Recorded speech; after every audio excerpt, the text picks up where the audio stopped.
welcome to today's vlog. Today is day 3 of my 30-day challenge with Spencer, and today I've got some features I want to go over with iPhone. There's some features, things that are in the settings maybe that you didn't know about.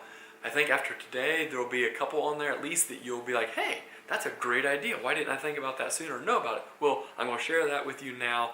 Let's check them out. Guided access. You'll find that under settings, down to general, and then accessibility, and then scroll down until you get to guided access, and you want to turn that on. Now what that's going to do is, for example, if I go into a game, let's say I'm playing Clash of Clans, and I am here playing, I can triple click 1, 2, 3, and it will say guided access started. Now I can hand this off to somebody, or say somebody wants to play with it and they can't exit. So they're playing along and they go to hit the home screen, click. Nothing. Guided access is enabled. Triple click the home button or ID and it asks for a password. Well, if you don't know the password, then you can't escape. Well, I have thumbprint ID, guided access ended, and now I can exit and be on my way. So it allows you can be doing pictures, an app, a game, anything you want to do. It will restrict people from maybe getting into, like say you want to show somebody pictures or you don't want them to see your pictures and you want to show them an app, you can then triple click the home screen and lock it. It's a pretty sweet feature. I really like that one. Force touch with keyboard. What it is with the keyboard while you're typing, I'll just go into notes and show you. So I did a little typing here. I was listening to a podcast, and if you're in here with the keyboard pulled up, you'll notice that number 4, never buy or sell individual. That or is wrong. Well, I can come in here and try to, well, see, it won't even let me do it here.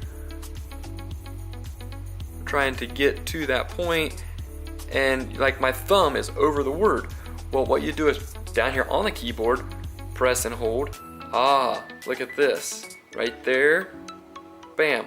I let go. And the letter is taken care of. So it's a quick way. Just press and hold on the keypad and it allows you to move the cursor without your thumb being over top of what you're trying to work on. Next is Japanese text emoji that is accessed from settings. Scroll down to general. Then scroll to keyboard, and then keyboards at the top, and add new keyboard.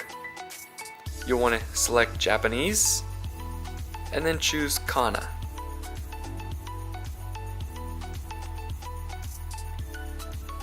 Now again, you can go into your text. What we're going to do is let's just create a new text document, and we want to say hi. How are you?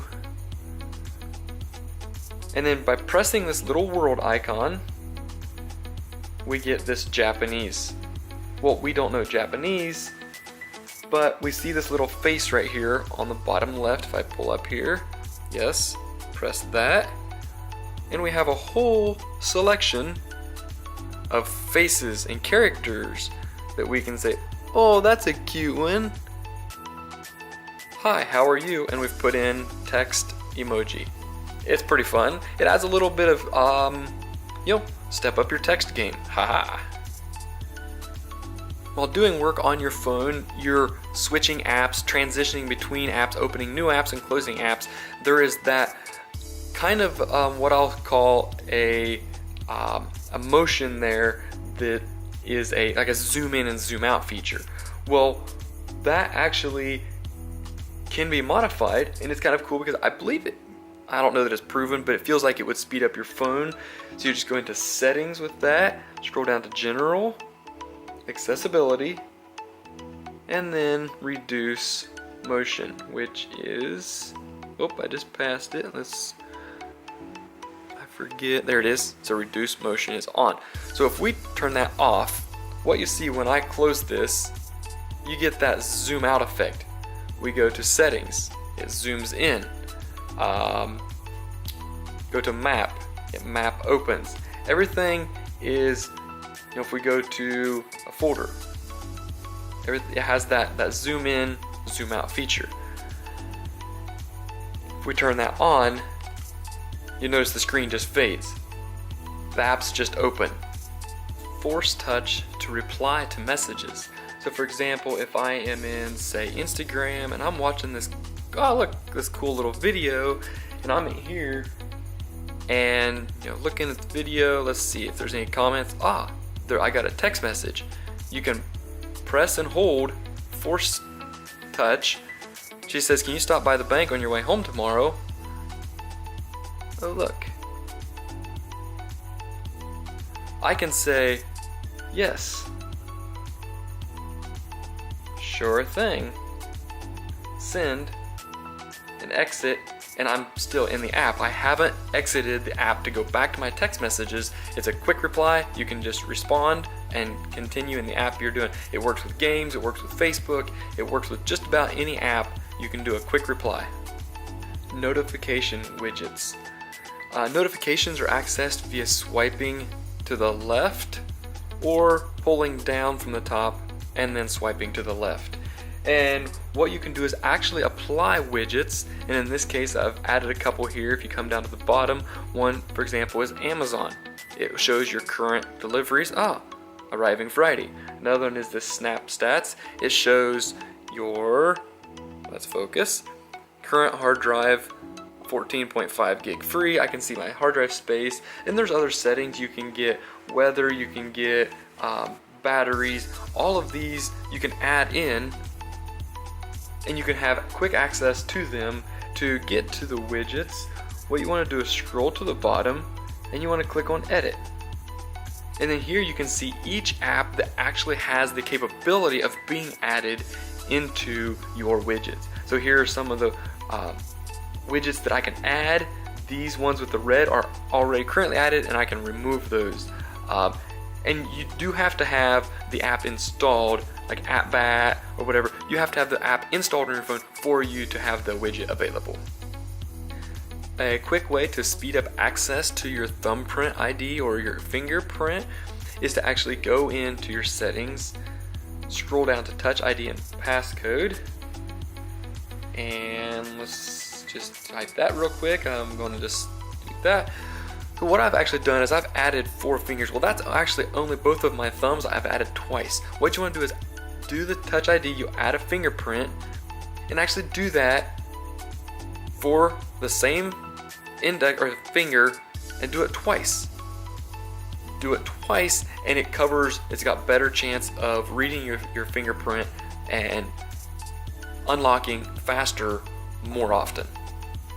Clearing notifications. So that's from the top. When you swipe down, you can see current notifications that you have received.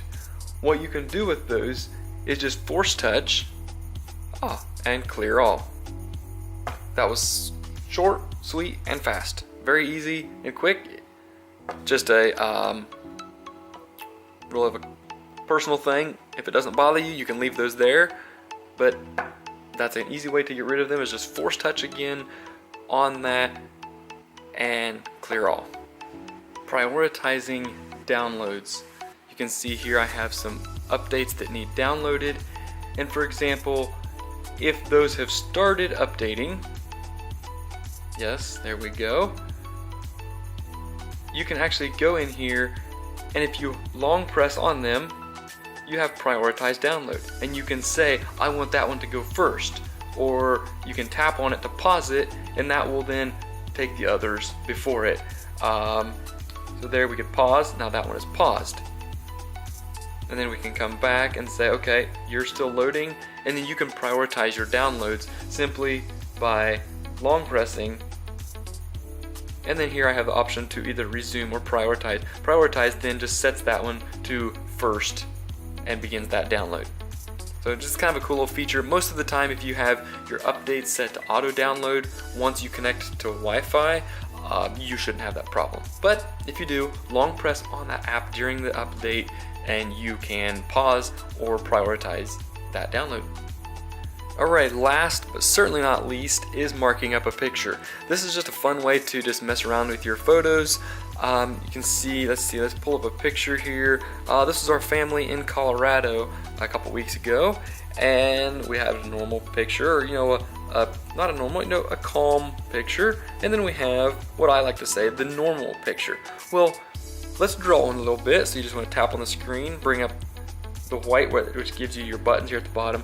Just go ahead and click on this little icon here, and then you have your crop, your coloring, your lighting, your brightness stuff. You want to go ahead and just click on this circle with the dots in it, and then mark up. And what it's going to do is it still leaves your picture here. It gives you a color palette, and then you have some text and some line weight stuff. So for example, we want to just come in here, let's zoom in here and say, let's do a heart there, and it says, oh, you tried to draw a heart, how about we just give you a heart? And you're like, oh, okay, that's cool. And then you can resize if you want, get it proportionate right, and then you have a heart. And then we can come over here and we can say, let's go with a green star. Now that's close to a star, but it says, hey, how about an actual star? And then it gives you a star. So you can do a lot of fun little markup things, and then when you're done and exit, then it saves those images and the drawings on your images. And then you can text those, reply. It's really nice. I use it at work actually. If somebody sends me a picture and they're like, hey, I'm trying to figure this out, you can draw an arrow indicating a certain point in the picture, or you can, you know, give measurements, you can do dimensions. If you have a tape measure, somebody's looking for a length. There's a lot of things that you can do with it, but it's just kind of a fun little feature that is there. And probably most of you have used it, but if not, you're welcome. Alrighty guys, well that wraps up my iPhone feature tutorial. Go ahead and like this video if you would, and I'd appreciate it if you go ahead and share it with your friends, your family, maybe somebody else that has an iPhone that maybe doesn't see my channel or these videos. Go ahead and give them that way they can enjoy some of these features, and you can both do Japanese emoticon smiley faces, or you can mark up your pictures or whatever you want to do. Go ahead and share it if you would. I'd appreciate a like if you actually liked it. You don't like it if you didn't. And thank you guys for watching. Again, this was day 3. I'll be back tomorrow. You guys are awesome. Remember, love your family, love your friends, love living life.